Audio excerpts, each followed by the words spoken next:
Greetings, and welcome back to the MCOC Encyclopedia. Today, we'll be continuing our journey to Act 8, covering all of the easiest paths. If multiple paths are an option in a quest, I will cover them all. Remember that these are just what I found easier, and your roster and experiences may vary. So let's dive in.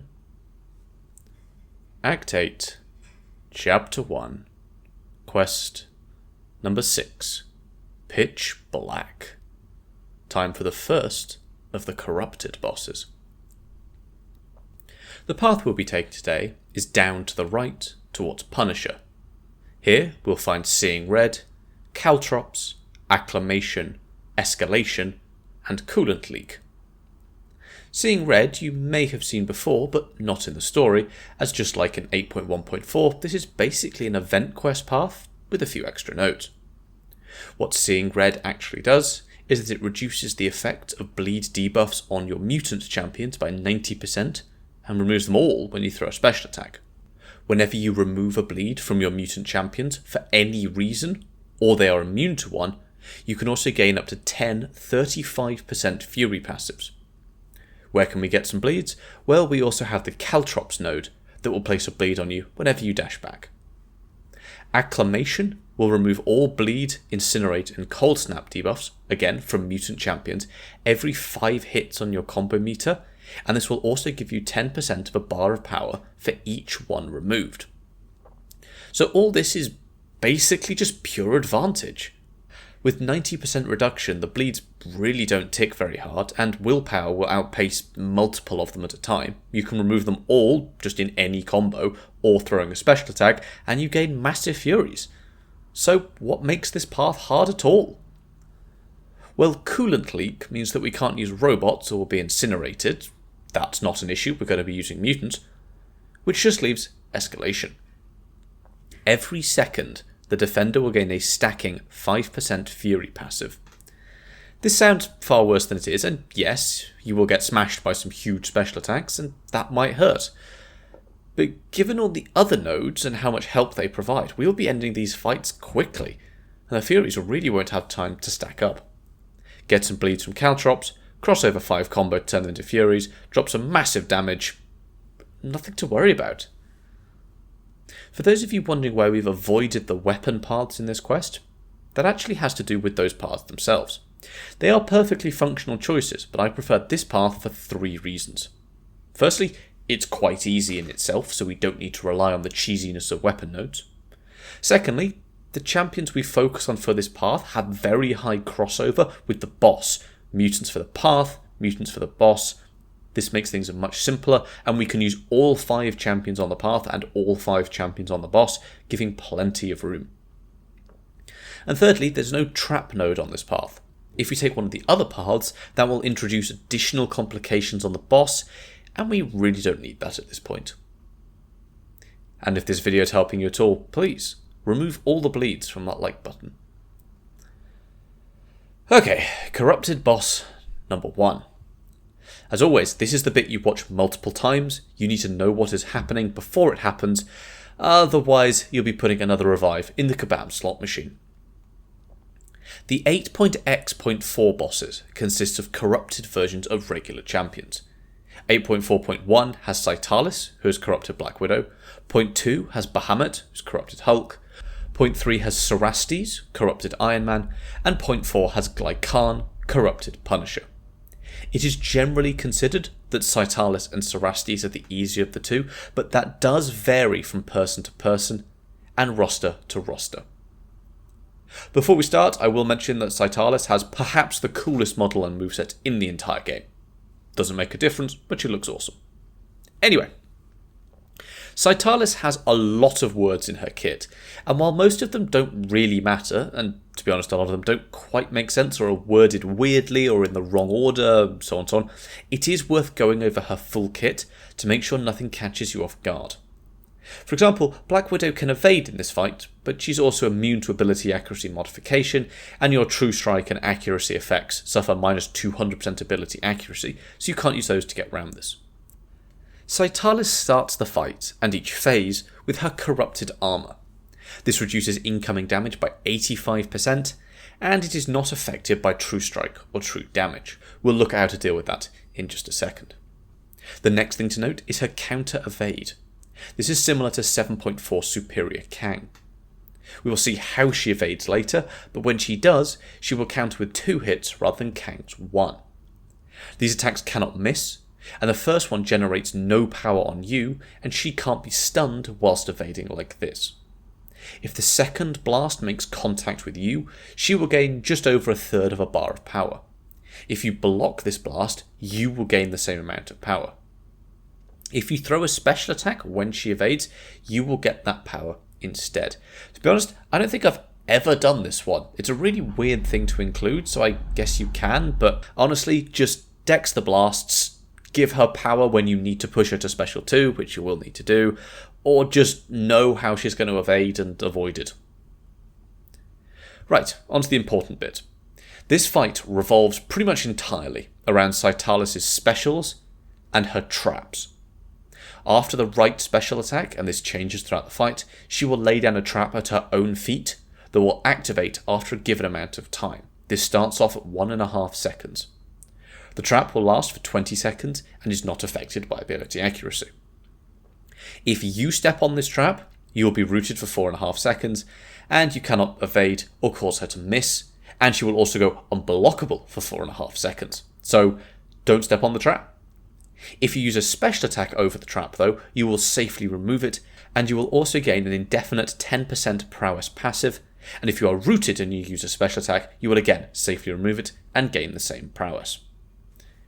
However, and this is the really important bit, you can cause her to trigger her own traps by hitting her into them, or by knocking her into them using heavies or special attacks. This won't work if she's blocking or she just runs over it by herself.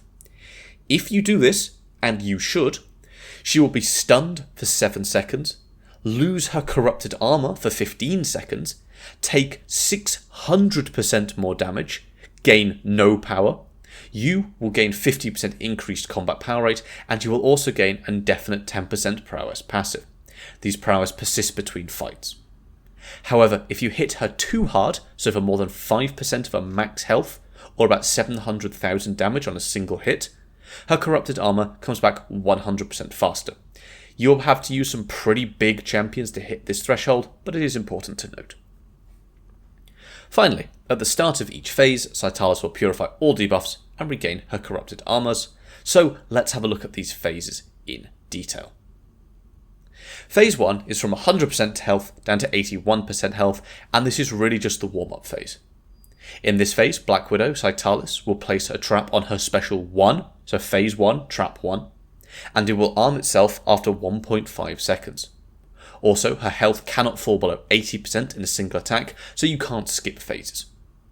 More importantly, for the rest of the fight, Scytalis will evade all medium ending combos. Remember this, or you will be caught out. Again, just do light ending combos, or just 4 hits and back off, and no evades to worry about. Phase 2 is from 80% down to 41% health, and this is where the fight starts properly. She is now no longer vulnerable to her own traps when you hit her into them with regular attacks, meaning you will have to use heavies or specials to knock her into them. This is also for the entire rest of the fight, not just for this phase. In order to get her to place a trap, you now need to bait her special 2, and it will arm itself after 3.5 seconds. So phase 1, special 1, phase 2, special 2. Similar to phase 1, her health cannot fall below 40% from a single attack, so again, no skipping phases. Phase 3 is from 40% down to 6% health. We are back to special 1s for the traps, and in this phase they will arm themselves after 5.5 seconds. So phase 1, special 1, phase 2, special 2, phase 3, back to special 1. And again, her health cannot fall below 5% from a single hit. That's it for phase 3. Back to special 1. That's it. Phase 4 is from 5% to the end. She will now evade all heavy attacks as well, even if she is stunned. And we are back to special 2s for the traps. So 1, 2, 1, 2 for the 4 phases. They will now take a full 7.5 seconds to arm, which is a really long time, particularly if you're stuck in the corner. We also now won't remove her corrupted armors by triggering her traps. Instead, knocking her into the trap will give you 10% prowess passive, and you can remove 10% of her damage reduction for each hit of a special attack, though this will consume a prowess on every hit. Remember that the prowesses you gain in the fight persist between fights, so if you die, go back in, you'll still have all of your prowess, but you can also bring your own prowess here, so that's really something to focus on. You may be able to cheese this phase with a special 3 from Guillotine 2099. I haven't tried it. It does a guaranteed 5% health damage, assuming there are no damage caps, as long as the opponent has 5% health or less. So if anyone does try this, please let me know down below. I'd be curious to see if it works. When it comes to her special attacks, there isn't too much to worry about. The special 1 will inflict you with a sabotage debuff that will reduce your defensive ability accuracy by 70% and deal you a small amount of burst damage whenever a defensive ability fails to trigger.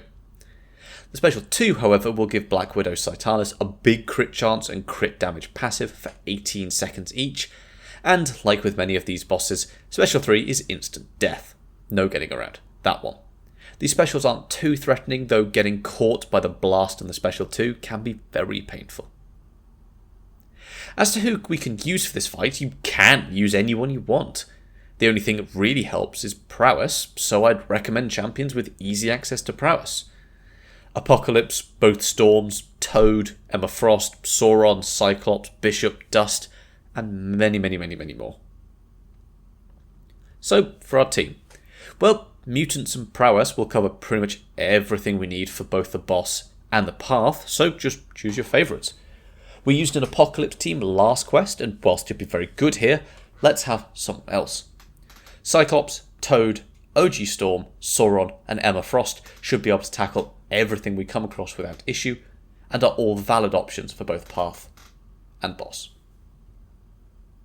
Fairly soon after this video goes out, I will try and get up a short commentated video of me going through this path with the exact team I suggest.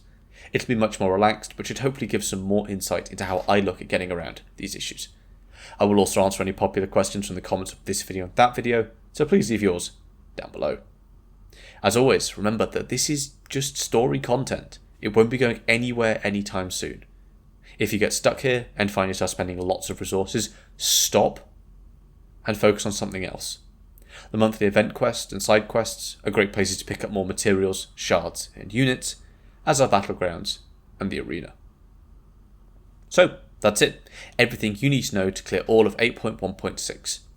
If you have any questions, please leave them down below, and consider joining the Discord server linked in the description. A great place to get specific advice, make suggestions for future video topics, and while I'm awake, I do my best to be there as much as possible. Thank you, and I will see you next time.